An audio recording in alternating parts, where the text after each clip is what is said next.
West Ham, what happened to you? Just a few years ago, Captain Declan Rice lifted a European trophy, and many thought this might be the start of a great period. But then, he left to join Arsenal. However, after just spending 144 million euros on transfers like Kilman, Somerville, Füllkrug, Guilherme and Van Bissaka, West Ham only find themselves in the 17th position, whilst Rice, on the other hand, has just scored 2 incredible free kicks against Real Madrid on the biggest stage. The outlook of West Ham compared to Declan Rice couldn't be further from each other right now. West Ham tried to fix things appointing Graham Potter 13 games ago, and he has only managed to win 3 games during that time.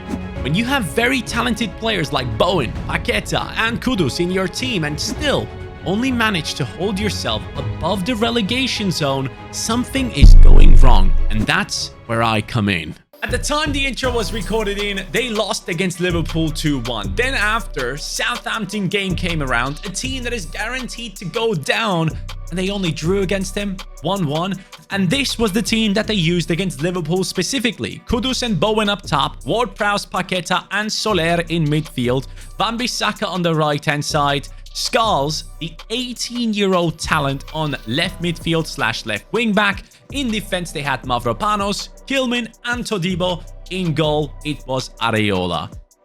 It is just not going well enough for this team. Especially when you once again look at the talent in here. Somerville was a huge player for Leeds United previously. Now he doesn't play as much of a big role for a team like West Ham. When we look at the signings like Rodriguez, for example, on a free, many people thought that this guy was a bit of an underrated, incredible midfielder. And right there he is, on the bench for me. We have Alvarez, who came in from Ajax, who many clubs wanted. Dortmund wanted to sign him, desperately it seemed. He had joined West Ham, but still, all of these players, combining all of them, including the likes of Füllkrug, who was unbelievable for Dortmund in their run to get to the Champions League finale, he also is not as good at the moment. He is someone that has come in and sadly suffered a bunch of injuries for West Ham and just recently has been able to start picking up game time again. So for me, I obviously will have him on the bench. Probably, actually, I'll be lining up like this. Let me show you what my thoughts are at the moment.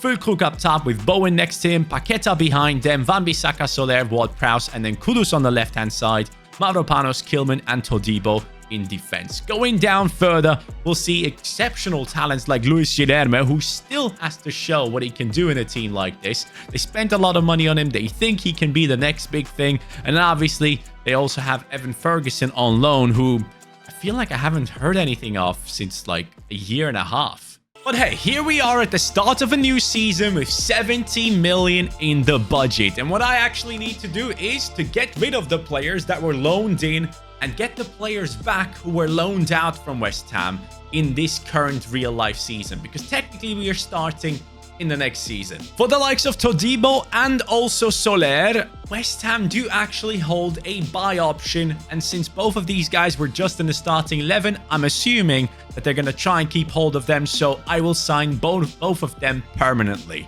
However, for Evan Ferguson, there is no buy option, so I'm going to terminate this loan right now. He goes back to Brighton. In return, a player like Aguerd is returning from Real Sociedad. Welcome back to West Ham, buddy. 28 years old, 81 rated centre-back.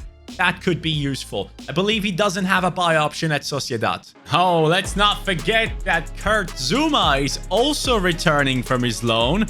I wonder, how do West Ham fans feel about these players? Let me know actually specifically in the comments down below. If you're a West Ham fan, what should I be doing with this team right now? What the fans kind of want from this starting 11, the bench and the reserves? Which players should stay? Which players are deemed to go? Let me know in the comments down below. So until you guys give me a proper update, what I will do is I won't actually let go of any players. I will only try and add to this team, and then once we get to the January transfer window, that's where we can actually impact the team with your comments. Because I'm not using a CDM in this team, I'm wondering, should I change every single one of these 3 CDMs into a center back? Alvarez goes up by +2, Souček goes up by +2, I believe Rodriguez goes up by +1, so every single one of them would be above the 80 rating as a center back, which could be helpful, but also could be overkill because we have Todibo, Kilman, Aguerd, Mavropanos, and right now Zuma as well. Just now, I'm actually seeing that the team played 4-2-3-1 instead of the 3 at the back formation against Southampton, and they were leading until the 90th minute where Southampton came in and equalized. So I'm wondering, is there an opportunity for me to go away from the 3 at the back? Because if I do, I'll be playing much better. Let me tell you, I'm terrible with 3 at the back. So let me know in the comments. Clearly, it's not working. If I was to play 4 at the back, I'd probably put Van Bissaka at right back, Todibo centre back, Aguerd next to him. Emerson goes into the starting 11. Rodriguez and Alvarez to shore up that defense. Paqueta in cam, Kudus on the left wing, Füllkrug up top, Jared Bowen on the right wing. And now I feel like it's time to test out this team finally and see what it's about. And so here we are, about to play our first Premier League game of the season against Aston Villa. And there is one question on my mind. What should be my goal for West Ham this season? For me personally, it is trying to achieve European football. And we will have to get used to the bubbles on our screen as soon as we get into these games. That is something I haven't had to deal with any other club. It is very unique to West Ham. So let's see if it affects me positively or negatively. Paqueta puts one on the floor. Füllkrug, make a downwards run. There we go. Füllkrug is a strong man. He can hold on to it if needed. There he goes again. Gets it back. Taken out inside the box. No foul given. But decent passing play to start off our season. Bowen across to Füllkrug. Beautiful pass. Füllkrug being chased. It's okay though. He can handle it. I've seen that man play against PSG in the stadium in real life. And the way he handled Marquinhos was amazing. He was not able to deal with him in the air at all. That is one thing that Füllkrug is. He is an amazing target man. And now he shows he also has finishing qualities, even though his foot glitched through the ball, which we'll just ignore. Beautifully played. Marcus Rashford against Van Bissaka and Areola. We get a bit lucky there. Leon Bailey making me look silly. Watkins, Areola, huge save with just the tip of his foot. Rashford gets past me with ease. I'm all over the place. I really am, but my goalkeeper is doing a great job. I was thinking maybe get a new goalkeeper, but so far Areola is good. Kudus, nice. There he goes. This is the special player in the team. Beautifully done into Füllkrug. Nearly had ourselves another goal there, but we have to use the abilities of Kudus and also Bowen down those wings to create as many chances as possible. Daniel Malen now with a cross inside. Bro, Areola is insane. Nice. No, that is Alvarez. Alvarez, my CDM, goes for one. Martinez with the save, and that should be the game done. West Ham are about to win their first game of the season. And this cross is towards Todibo. It's finished. Starting off with 3 points. That's what we like to see. I did like the 4-2-3-1. I like it, man. 3 at the back. You guys know I'm just terrible with it. I might even take it one step further. I might just turn West Ham from a team that likes to defend and does pretty okay at it into a team that's just going out all out attacking, trying to outscore our opponents. So I'm literally thinking, how about a 4-2-4? I feel like that could work. It could. It doesn't have to, but it could. Let me show you my idea. Kudus on the left, Bowen on the right, Paqueta goes back into the midfield, and then we'll have...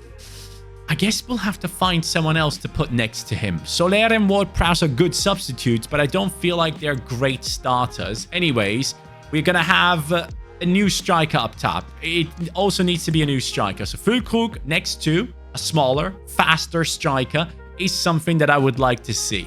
And then a new center midfielder. Defensively, oh, Emerson just got injured, so maybe a new left back would make sense as well.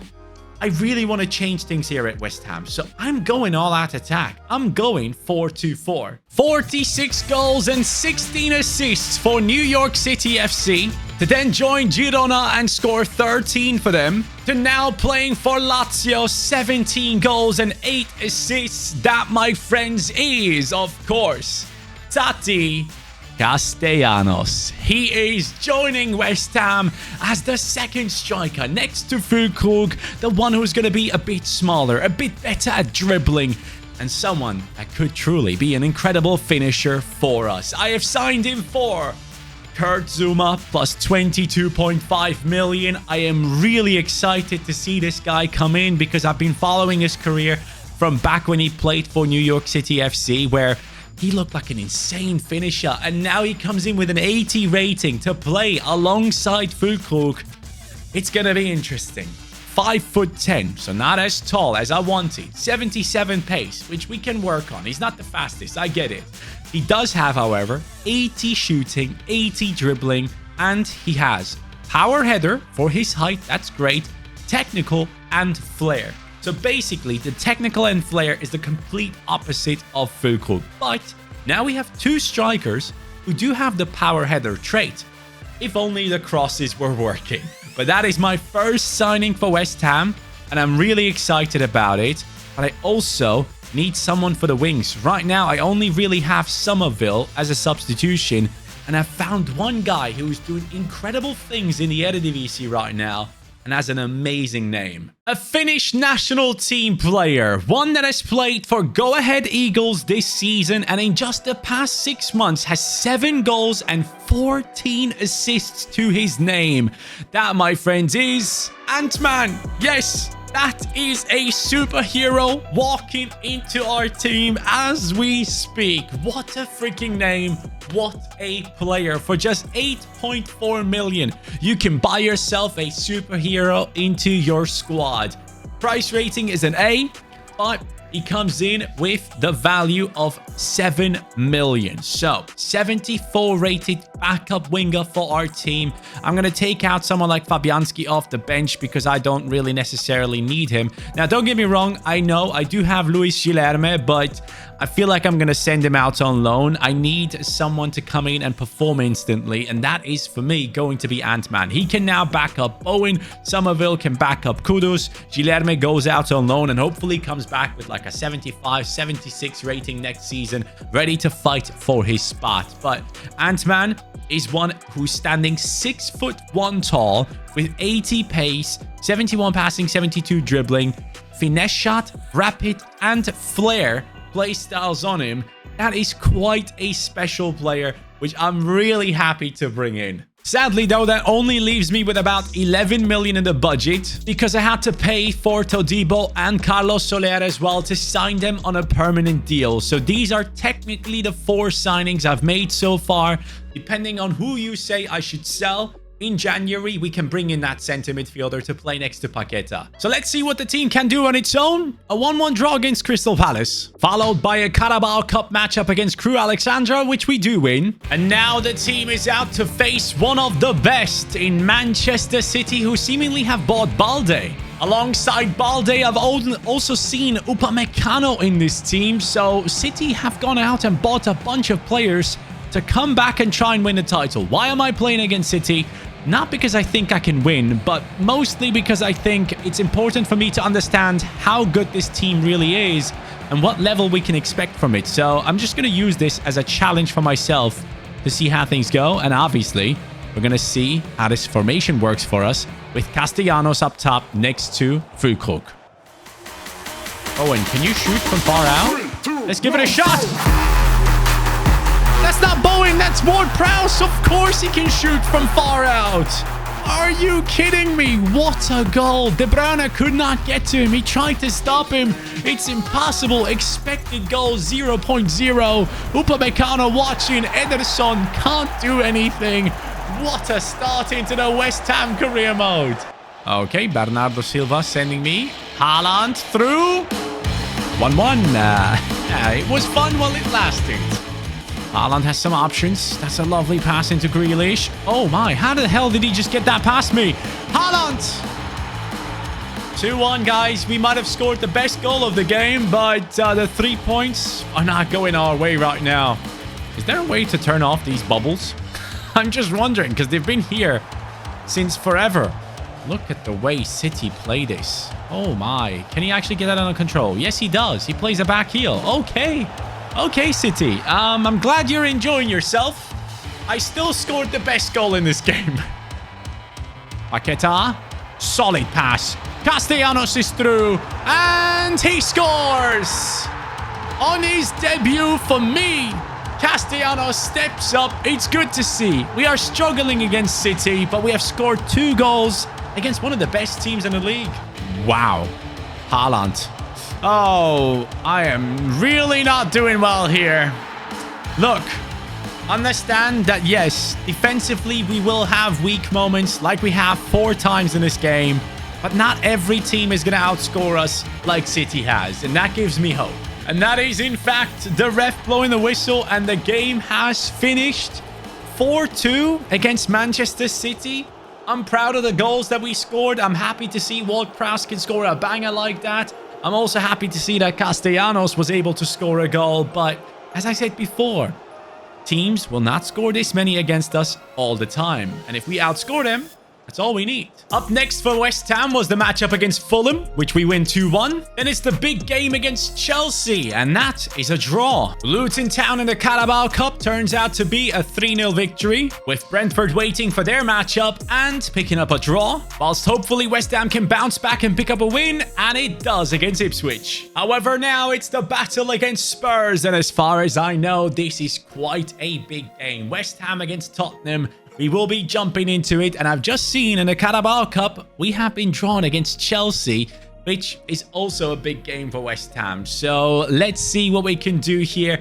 How are we looking in the league table? We are currently in that 7th position with 12 points as we speak, and that is a massive improvement upon last season. At the top, by the way, Liverpool with 8 games and 8 victories, unbeaten so far. So let me check how my squad is doing so far. Bowen, 8-2. Castellanos, 4 goals. Ward-Prowse, 7 goal contributions. Antonio, why are you playing so many games? Füllkrug with only 1 goal in 6. Okay, simulations, he is not playing for whatever reason. We obviously struggled a lot against Manchester City to keep the back line together and stop conceding. Now, in this game, hopefully I can come out of it without having conceded against Tottenham. It will be a big game. Yes, I do understand the magnitude of this matchup. But also, let me tell you, I had to restart this career mode and play every single result again because for whatever reason, I could not get past the transfer deadline day. So if any of the stats don't align with what we had initially, I'm sorry about it, but this is the only way forward. Castellanos, there he goes. He puts him on the floor. Füllkrug, left foot, goal, Lasso, 1-0. West Ham are leading away from home in this beautiful Tottenham stadium. Gotta give it to them. They do have the nicest stadium in terms of modern in Europe, possibly, actually. Oh no, I'm gonna concede here. I will. My freaking alarm went off on my phone and I just felt it on my Apple Watch. I got confused, man. 1-1 it is. I should have not conceded that at all. Terrible tackle for me with our number 6. Run it up. Run it up. Castellanos onto his left. Strikes it. Vicario with the save. Well done for him. Sprinting away. I love it. Yes. Beautifully played. Bowen in position to strike it. Wow. I saw that one fly in, to be fair. Couple of substitutions for West Ham coming in. Ant-Man is making his debut. Emerson, thank you. 90th minute. Switch it. Go, Ant-Man. I'm going to find you. Ward-Prowse is going to find you. Don't worry. Ward-Prowse is going to find Füllkrug as well, was the thought behind that pass. But the game is done. A draw against Tottenham. A loss against City. You can tell where our limits are, even though Tottenham in real life right now and that man are in trouble. So technically, I probably should have done better.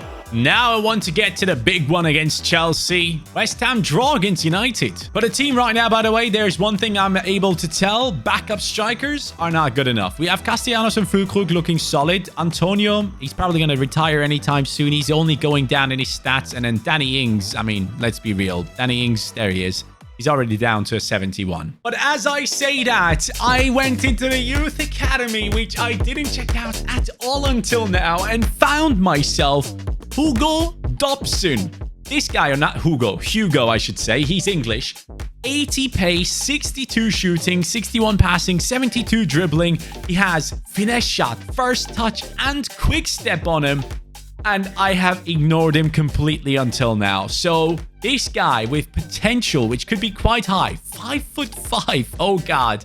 He is now promoted into the senior team.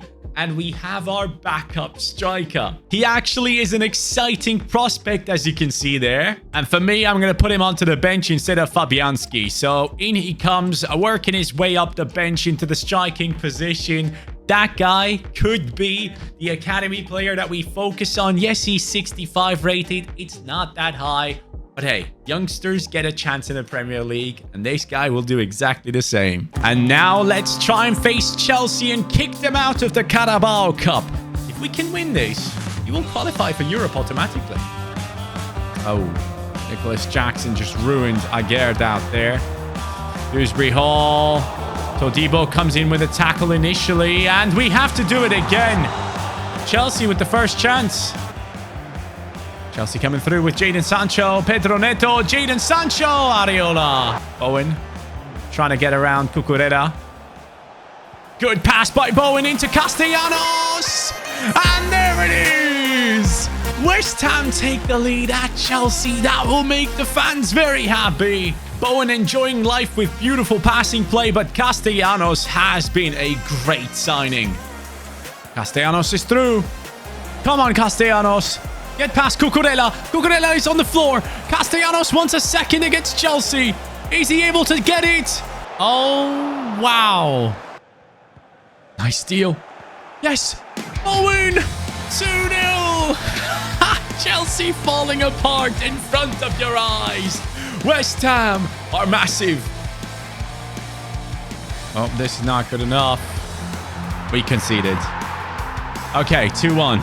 Paul Palmer. He was bound to score, wasn't he? Kudus down the wing. Castellanos. Castellanos. He doesn't score, but it's done. Chelsea out of the Carabao Cup.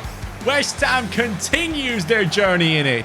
And now we're going to run through a month of football. Against Forest, we actually lose thanks to Chris Wood. Against Everton, our team picks up a draw. Newcastle United was always going to be tough, but we end up winning 2-1. Against Arsenal, I'm expecting nothing, and I'm getting nothing. Now West Ham are sat in a 7th position with 18 points after 13 games. In a squad where Kudus has gone up to an 83, Bowen up to an 83, Ward-Prowse has gone up to a 79, good to see. Agerd is now an 82. I love him, by the way. He's such a sick defender in this team. Todibo doesn't feel half as good, even though he should be. He has 82 pace, he has the physicality, he's 6'3". Agerd, for some reason, that man's tackles are always perfection. Emerson, surprisingly, I'm kind of liking. Statistically, though, Bowen is still the top scorer, followed by Castellanos. Up next is Manchester City in the Carabao Cup. Before that, though, up against Leicester, 2-2. Then it's Wolves at home, and we should be winning, but we are losing. And against Bournemouth away, I was hoping for something, and I got 3 points. So now I can face Manchester City in the quarterfinals of the Carabao Cup. Now, what I am desperately hoping for here is that City doesn't play their best starting 11 in this cup. And if they don't, there's a good chance that we can cause some damage. Oh, Haaland shoots. Doesn't score. Grealish picks it back up. I need to stop this City team. Ward-Prowse is just falling over. Man, what the hell was that? Haaland against Todibo. Todibo taking his sweet time, trying to push him away from the goal. Haaland still manages to go through. Todibo again on Haaland. He bounces off of him. Haaland. And we concede. I had so many chances to put in a tackle. City scores 61st minute. Up until now, barely anything happened in this game. Paqueta does really well. Plays it. Füllkrug. That's my only chance in this game. 78 minutes in. Unreal. 90+1. We need to move this forward quickly. I can't, man. Okay, defensively, we have done better this time. We only conceded 1 against City. But offensively, this time it didn't work. City shut us down and we're out of the Carabao Cup. So now let's finish off the first half of the season. West Ham against Brighton, 2-1. Against Southampton, in real life, this was a 1-1 draw. Now, it's a victory for us. Against Liverpool, I'm not expecting anything. And yes, there you go. So now in the month of January, West Ham find themselves in the 7th position, which would technically qualify us for European football if I'm not wrong. So that is very good. Very good. I'm happy with that. What I'm also happy with is the signing of Castellanos. He has been a great addition into this team, an amazing finisher, and Füllkrug has been decent. Don't get me wrong. So far, offensively, Castellanos and probably Bowen are my favorites. In midfield, I would have to say Paqueta, I haven't seen much of yet. He needs to do more for us. Ward-Prowse, we've seen that one banger, obviously. Defensively, Aguerd has been the best. And then I would say Areola has been surprisingly decent as well. So far, we haven't seen Dobson play, but his time will come. Having said all that, Bowen is the top performer. Füllkrug now second alongside Castellanos in terms of goal scoring. Somerville turning to a left wing, 79 rated, 5 goals, 2 assists in 20 games. Is he stealing playtime from Kudus? Where's Kudus? Wait a minute. Is Kudus not playing any games? He's only played 12 games in simulations. That's not good. But now it's the time for you to make your decision and let me know what we should do in this transfer window. All the West Ham fans and anyone watching this video should let me know what I need to do now. So, should we sell players like Aguerd because he was loaned out to Real Sociedad? Is that a thing we need to do? Should we sell Somerville because he's stealing playtime from Kudus? Should we go ahead and sell basically all the CDMs? Alvarez, Rodriguez, Souček, that could bring in at least 40 million into the budget. And I would love to bring in another centre midfielder to turn Ward-Prowse into a backup. But that is only happening if we do sell players. And other players as well, if you see anyone on this list who, in your opinion, needs to go and leave the team, let me know. Guilherme, at least, is doing quite well at Crystal Palace, it seems. Has already gone up by +2. With that being said, the West Ham career mode has begun, and you guys will decide up next who has been your player of the episode to get a specific boost next time you see us.